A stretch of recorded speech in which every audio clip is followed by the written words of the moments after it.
No jurisdiction wants to admit that they have a problem surrounding race.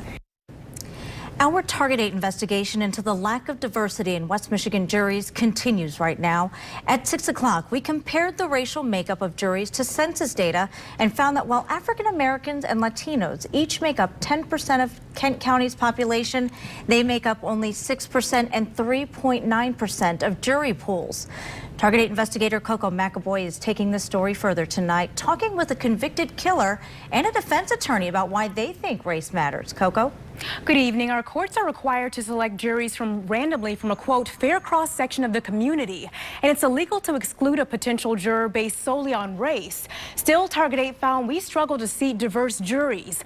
One man fought his case all the way to the Supreme Court based on the color of the Kent County jury that convicted him. It was a high-profile case that began in November of 1991. A bar fight escalated to a shooting where Soso's Lounge on South Division Avenue once stood.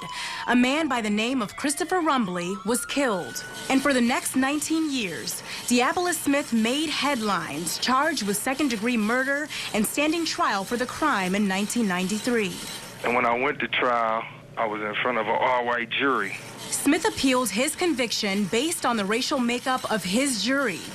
And they wasn't from my environment. They didn't understand. Because the evidence wasn't enough evidence to convict me. Smith's appeal made it all the way to the United States Supreme Court. But in 2010, the justices ruled Smith should not get a new trial. Tanya Kraus Phelan didn't represent Smith, but she defended many others just like him. And from a defendant's perspective, who's a minority, looking at an all-Caucasian jury, to that defendant, it looks like unfairness, and it feels like unfairness. That look and feel is exactly what Chief Judge Donald Johnston of Kent County believes leads to problems when people of color aren't present on a jury. Well, I think people go back to their communities and say we had a stacked deck, we didn't have a fair shake.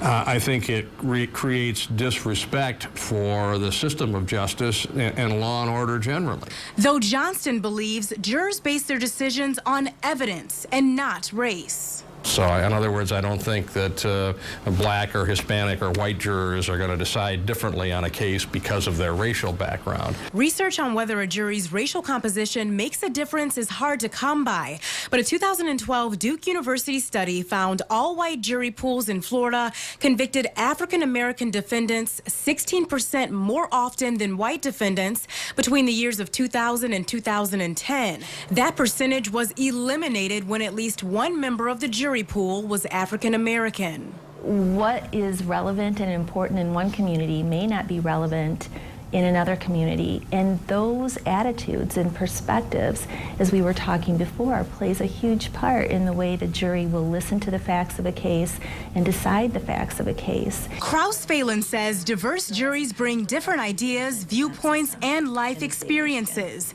and helps jurors separate any bias they may have when reaching a verdict.